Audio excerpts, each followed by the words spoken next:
dari awal punya kesana niat, karena aku pikir umur kalau betul. Kis paham sekarang. Kita tuh kalau ada yang kita mau kan, sama kayak kisah Kis. Kakak kan gara-gara kepikiran pengen punya usaha, kakak nabung. Nah aku kalau nggak ada sesuatu yang aku pengen, aku nggak nabung. Kakak kan berarti ada pengennya. Kakak pengen buka usaha, lalu kakak nabung. Nah kayak Kis masalah iPhone ini. Aku jadi ingat gara-gara ke Pirsa. Jadi aku ingat gara-gara bosku bilang gitu, malam aku nggak bisa tidur. Kok aku nggak bisa tidur ya? Kepikiran iPhone. Pengen juga rasa tanganku di mana disuruh bos pegang. Jadi kata bos, kamu pegang dulu. Siapa tahu nanti suatu saat kamu punya. Jadi kan dikasih pegang, woi. Aku pegang lah HP itu kan. Merasa keren aku. Keren juga kalau aku punya kayak gini kan. Lalu aku putar otak, gimana caranya ya ngobrol aku sama temanku satu cewek.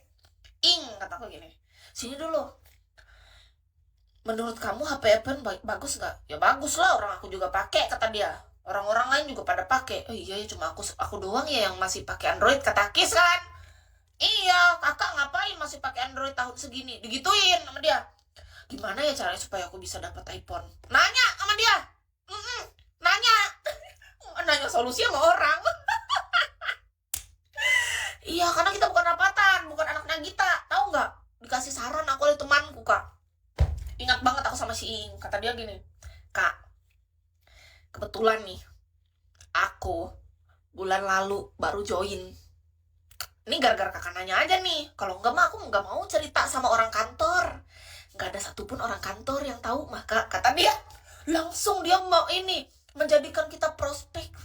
Karena dia tuh kan jodohnya tuh kan calonnya orang Cina kan. Cina tapi di Malang. Jadi dia tuh kayak bisnis MLM ini bersama kekasihnya ini.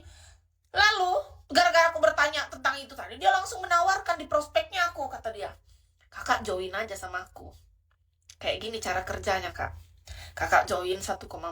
Nanti kalau kakak ada rekrut orang, ada orang beli laku produk kita, 1 orang laku kakak dapat segini, 1 orang laku kakak dapat segini, 10 orang kakak dapat segini.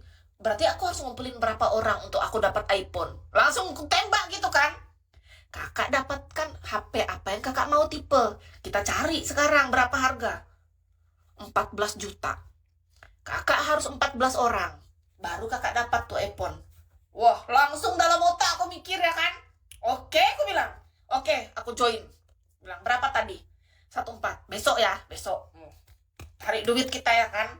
Tek gitu. Beneran, kita kumpulkan. Sampai bener-bener 14. Cair nih. Wah, demi sebuah HP iPhone itu. Itu pun inden. Di Palangkaraya nih bener-bener ya. Kalau udah di kota besar Jakarta, apa Surabaya, apa Bali, pasti sudah keluarnya HP. HP yang ku mau masa itu kalian tahu berapa lama aku nunggu? 2 minggu. HP yang ku mau tuh 2 minggu aku nunggu. 2 minggu. Lama betul. Sudah aku tuh mengumpulkannya tuh lama ya kan. Harus promosi apa, ngumpulin ini tahun 2016 tuh, Kak. Jadi aku pertama kali aku ingat kali ini, pertama kali aku dapat HP iPhone tuh dari MLM itu, dan memang itu tahunnya 2016 karena di saat itu juga aku habis kontrak itu. Di perusahaan itu habis kontrakku. Untung aku sempat kenal sama temanku yang itu tadi kan. Iya, betul Kak, otak kita tuh bekerja ketika kita memang menginginkan sesuatu. Benar-benar terkumpul. Jadi gini, ternyata Kak Fisa bener loh. Ini Kak, kakak kan pengen usaha. Kakak terkumpul kan duitnya, kakak nabung kan. Akhirnya dapat kan, karena kakak fokus Kak. Kakak fokus kan, mau nabung untuk kakak buka usaha. Karena kakak tahu gak ada yang kakak harapkan. Gitu pastikan konsepnya. Ternyata hidup ini berpola Kak. Aku jadi makin dapat ilmunya sekarang Kak. Gara-gara kakak ini, berarti ini memang semua manusia kayak gini Kak. Manusia. Kita ini fakta kan, kakak kan gaji kakak gak seberapa misalnya, tapi kakak bisa kumpulkan misalnya 100-500 ribu. Terus itu konsisten kakak lakukan karena kakak ada sesuatu, tujuan kakak itu kakak fokuskan kan. Nah, dapat toh. Sama kayak aku di MLM tadi. Coba kalau aku gak kepengenan iPhone tadi, gak mau aku apa, mau ngapain aku iniin orang, jual-jualin MLM produk skincare itu, gak peduli aku. Tapi gara-gara dalam otakku habis bosku bilang yang masalah iPhone, semangat, ada tujuan fokus kita ke sini, kita mau mencapai itu tapi dengan cara yang tepat gitu. Kita promosi aja, memang kalau rezekinya dapat. Nah, tapi kita fokus. Buktikan, Kak Pirsa dapat kan? Aku juga dapat, Kak. Aku dapat handphone itu, Kak. Setinggi apapun bawahan, kalau udah masuk usia dini, ambrol, Kak. Makanya aku nekat. Oh iya nih, emang modal nekat. Aku kan waktu itu juga kerja. Waktu itu kan bos kan bilangin aku, kalau aku berharap dari gaji bulananku, kan uang bulananku untuk ku makan. Barang gaji kita UMR ya. Betul juga. Berarti ada untungnya aku punya teman itu dulu ya. Temanku si Iing itu. Sebelum dia dibawa di gondol sama lakinya. Jadi ceritanya waktu tahun 2016 itu dia belum nikah, dia masih pacaran. Jadi dia pacaran sama orang Cina, Kak. Orang Cina tapi orang Malang. Ya kan? Tapi dia di Malang lakinya. Jadi dia LDR ceritanya. Nah dia tuh dapat ilmu dari orang Cina ini. Ceritanya. Lalu ilmunya dia turunkan ke KIS. Wah. Lalu lah aku pintar sedikit ya kan. Lumayan dapat duit, aku beli iPhone dari dia. Ilmunya, walaupun bukan duitnya dari dia, tapi kan ibaratnya ilmu dari lakinya yang Cina di Malang nih turun ke Iing, dari Iing kasihnya ke aku. Wah, dapat ku HP itu. Oh, berarti kita harus mau belajar sama orang, Kak. Kayak gitu berarti. Untuk membuka otak kita nih, kita harus belajar sama orang, kan itu memang harus belajar. Kayaknya. Buktinya, aku dapat itu kan jalannya dari sana. Oh iya, oke. Itu jalannya dari Iing kemarin aku. Ingat banget aku perjalanan hidup itu. Nah itu gajiku pertama pas di depo air. Cuman 500.000 Kak. Terus ku potong cepet. Ngeri juga Kakak ini. Itu mah, itu kayak mana ya? Berarti aku sih gak pernah sesusah itu Kak. Aku pernah sih kerja sebulan yang digaji 250.000. Aku cuma kerja 3 bulan aku resign. Soalnya nggak nguntungin, bensinku kurang, aku naik motor waktu itu, jadi aku resign. Ku rasa-rasa uangnya nih habis untuk bensin motor aja. Aku resign waktu itu tahun 2011. Resign aku Kak. Kalau gajinya kekecilan, itu tahun berapa Kakak kerja Kak? 500.000 sebulan Kak. Kok 500.000 sebulan kerja? Itu tahun berapa Kak? Pasti udah lama ya.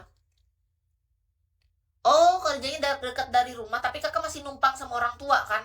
Kayak aku dulu kan, aku gaji 250 tuh karena numpang sama orang tua. 250.000 waktu itu sebenarnya aku nggak ngincar gajinya sih, kalau aku boleh jujur. Karena aku ngincar kan di tempat kerja itu kan banyak relasi-relasi orang-orang yang cerdas kan. Aku pengen belajar aja sebenarnya niatku. Jadi aku bukan ngincar gaji waktu itu. Aku udah tahu gajinya kecil, cuma karena aku tahu itu lingkungannya bagus. Kis tuh kadang-kadang kayak gitu ke orangnya, sambil menyelam minum air. Agak-agak licik juga otakku nih ternyata. Bisa melihat peluang lebih tepatnya. Jadi aku pikir kalau aku cuma berharap gaji 250.000 gak ada apanya, tapi karena aku tahu itu orang di situ tuh semuanya potensi bagus, benar kan, nggak salah. Pas habis dari situ kan, pas aku dapat kerja yang di tahun 2014 itu, orang-orang yang datang sama aku kan orang-orang dari situ. Bener loh, serius, beneran. Nggak sia-sia aku kerja di yang 250.000. Swear. Jadi aku kerja kan kis tuh kerja tuh banyak bidang-bidang tempat. Nah di satu tempat ini tuh aku tuh merangkap kerja Kak. Selain aku admin sales. Jadi kalau sales itu dia mesti banyak relasi kan. Dari mana kita kenal orang, sedangkan aku jarang nongkrong orangnya. Kan aku nggak pintar nongkrong. Aku kenalanku dari orang-orang yang aku pernah kerja itu toh. Nah kenal aku sama orang-orang yang dikerja itu, mereka itulah yang datang. Lumayan target kita jadi sales kan. Dasar Kis ini otaknya kalau udah masalah duit paling cepat ya. Gila juga iya Kak, sama kita. Oh 2026 tahun yang lalu 500.000. Tapi karena Kakak masih numpang sama orang tua sih, kayaknya masih bisa itu ya. Kalau sekarang kayaknya kayak mana kita 500.000 itu bisa nggak kita hidup Kak? Kayak mana cara 500.000 sebulan ya? Iya udah jalan rezeki. Betul Kak, Kapten Tuhan tuh baik kan sama aku. Iya loh. Aku kerja 250.000, gajinya memang gak seberapa, ganti bensin pun gak dapat gitu. Tapi relasi-relasinya, weh, gacor orang-orang situ. Orang-orangnya udah orang-orang yang memang berkelas. Beda kan? Kalau kita cuma, ya ecek-ecek, kayak mana? Apa yang kita mau prospek? Aku orang-orang waktu itu, orang-orang keren-keren, memang benar-benar bisa dipercaya. Terbukti, pas aku bekerja yang aku punya target, padahal aku nggak ngomong loh kalau aku sales. Beneran, jadi gini. Kis itu ketika bekerja di suatu tempat ya udah aku fokus kerja, kalau memang aku target ya syukur gitu. Aku cuma bikin status apa gitu. Habis itu orang-orang yang di teman kita ini tuh dia tertarik gitu kan. Ini gimana kalau kayak gini, boleh nggak aku datang sana atau gimana prosedurnya? Kan orang